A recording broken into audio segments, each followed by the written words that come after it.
Assalamualaikum warahmatullahi wabarakatuh. Terima kasih untuk kalian yang sudah mengklik video ini. Di video kali ini, aku akan menceritakan lagi kisah orang-orang yang harus dieksekusi mati, padahal ia tidak pernah melakukan kesalahannya. Di part 2 ini, ceritanya tidak kalah mengharukan dari cerita di part pertama nih teman-teman. Untuk kalian yang belum menonton part pertamanya, kalian bisa nonton di sini ya.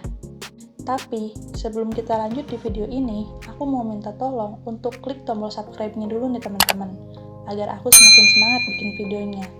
Dan, jangan lupa juga untuk klik tombol loncengnya, agar kalian gak ketinggalan kalau aku upload video terbaru lainnya.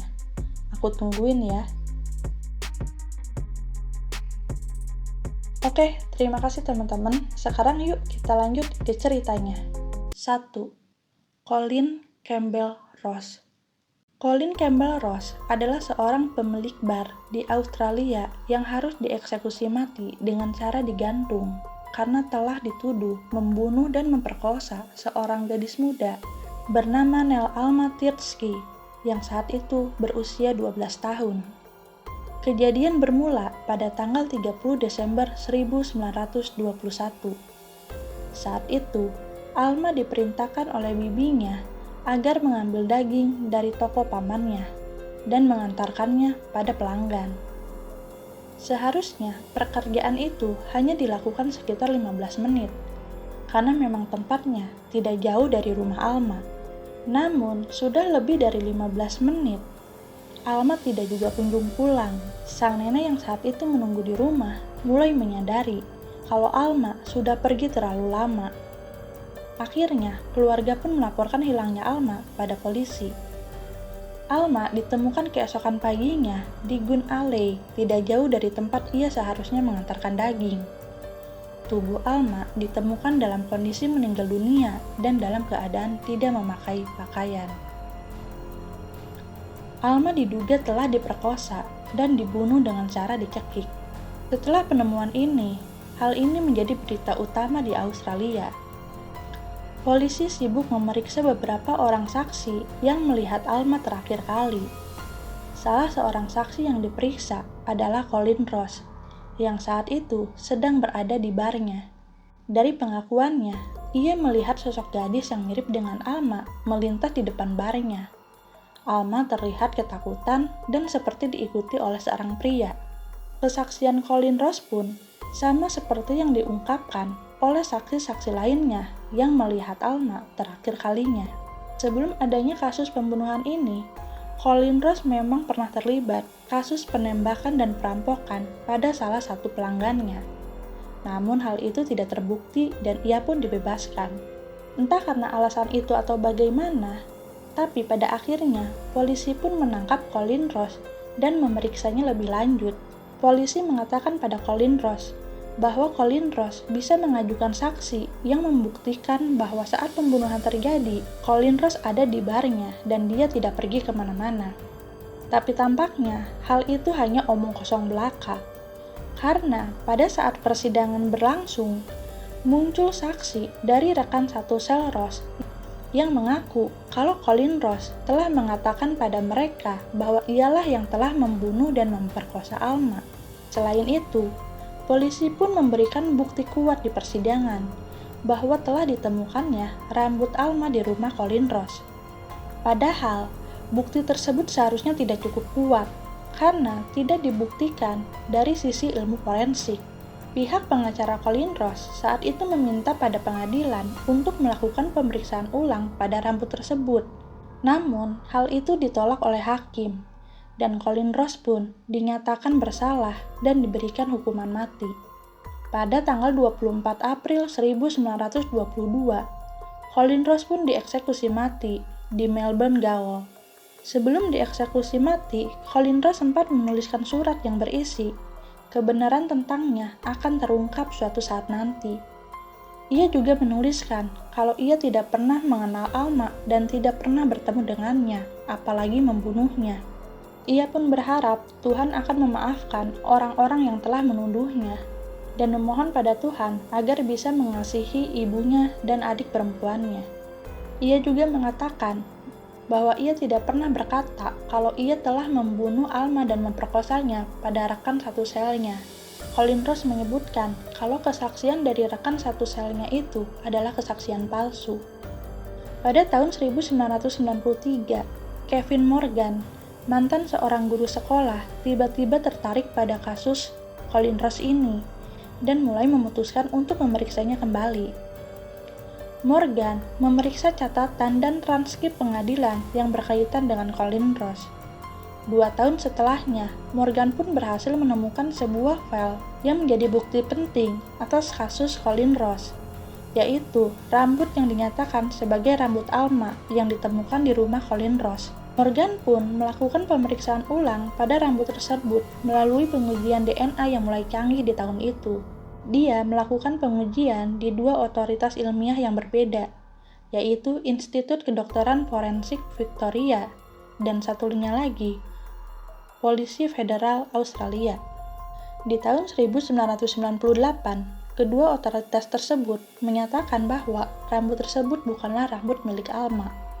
Setelah mendapatkan informasi seperti itu, pada 4 Oktober 2005, keluarga Colin Ross dan keluarga Alma mengajukan petisi belas kasihan untuk menggugurkan hukuman pada Colin Ross.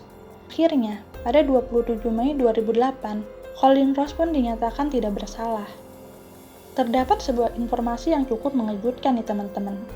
Pada tahun 1996, Morgan sempat mewawancarai salah satu keluarga Alma yang masih hidup.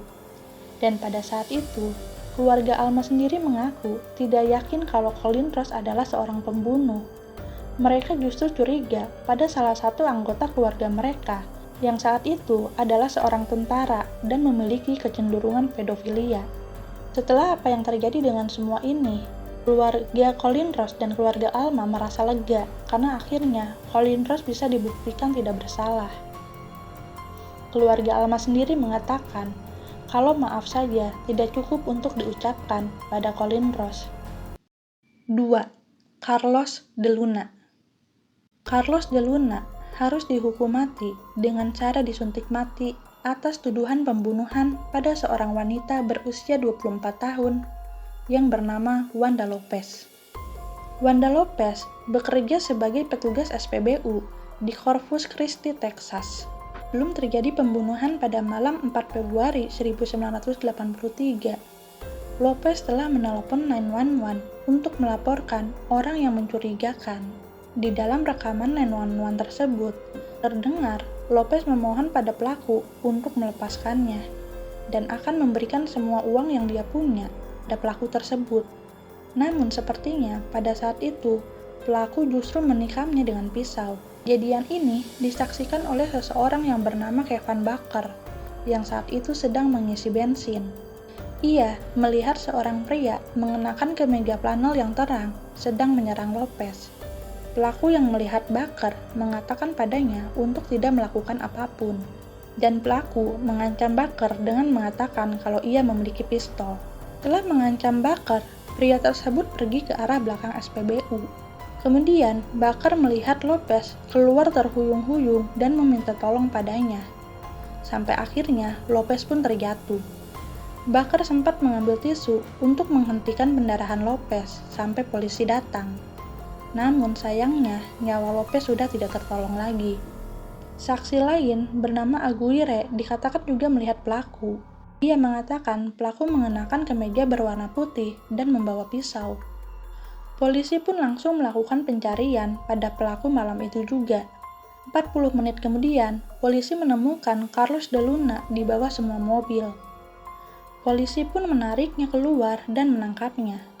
Pada saat dilakukan penangkapan, Carlos de Luna tidak mengenakan kemeja dan tidak ada darah di tubuhnya. Polisi pun membawa Carlos de Luna pada Baker dan Aguirre untuk meyakinkan apakah benar Carlos de Luna pelakunya. Saat itu, kedua saksi merasa yakin kalau Carlos adalah pelakunya.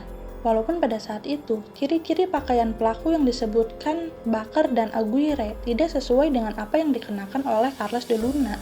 Bahkan, Carlos de Luna tidak membawa pisau pada saat ditangkap, dan di tubuhnya pun tidak terdapat noda-noda darah.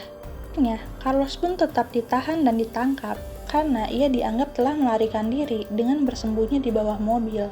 Saat itu, sebetulnya Carlos de Luna membela diri. Ia mengatakan kalau ia takut bertemu dengan polisi karena ia sedang dalam keadaan mabuk. Carlos juga mengatakan bukan dialah yang telah membunuh Lopez. Ia juga mengatakan ia tahu siapa pembunuh sebenarnya, tetapi entah mengapa Carlos de Luna tidak mau menyebutkan namanya. Carlos de Luna pun akhirnya diadili dan tetap diberikan hukuman mati. Dalam sebuah wawancara sebelum eksekusi matinya, Carlos de Luna mengatakan bahwa ia tidak bersalah dan ia bukanlah pembunuh Lopez. Ia berharap suatu saat nanti kebenaran akan terungkap. Carlos de Luna pun dieksekusi mati pada tahun 1989 dengan diberikan suntikan mati. Sebenarnya, pada saat itu banyak muncul keraguan apakah benar Carlos de Luna adalah pembunuhnya. Karena ada seorang tersangka bernama Carlos Hernandez yang memiliki bentuk wajah yang mirip dengan Carlos de Luna. Bahkan saat itu, Carlos Hernandez pun ditangkap atas tuduhan pembunuhan pada seorang perempuan bernama Dahlia Sauch. Dahlia dibunuh dengan cara ditusuk menggunakan pisau yang sama dengan kasus pembunuhan Lopez. Beberapa orang juga sempat bersaksi bahwa Hernandez telah mengaku ialah yang telah membunuh Lopez, namun ia membiarkan Carlos de Luna yang menjadi pelakunya. Namun entah mengapa, dengan semua informasi tersebut, tidak ada yang menjadi pertimbangan di pengadilan pada saat itu, yang mengakibatkan Carlos de Luna tetap dieksekusi mati. Pada tahun 1999, Carlos Hernandez yang memiliki penyakit liver meninggal dunia. Tetapi sehari sebelum kematiannya, Carlos Hernandez mengakui bahwa dialah yang telah melakukan pembunuhan pada Lopez. Tentu kejadian ini menjadi cacat hukum yang sangat memprihatinkan. Seseorang yang tidak bersalah harus dihukum mati. Carlos de Luna telah menerima ketidakadilan. Padahal pada saat itu sebetulnya bukti-bukti yang dituduhkan kepadanya tidak kuat. Tetapi ia malah tetap dijatuhi hukuman mati.